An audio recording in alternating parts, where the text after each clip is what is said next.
nilagang itlog at nagpalapa ako ng bulinaw. Yan ang ulam namin ngayon, guys.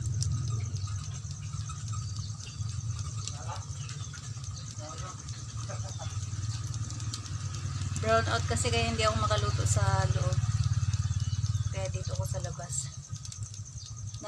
Nakakatamad lang kasi magluto sa kahoy.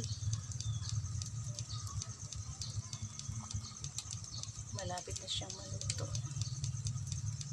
Ito yung almusal namin. Yan yung palapang isda.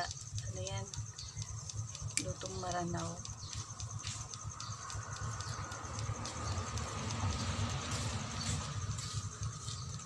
Yan, dalawa lang naman kami kakain, guys. Kaya dalawang itlog lang.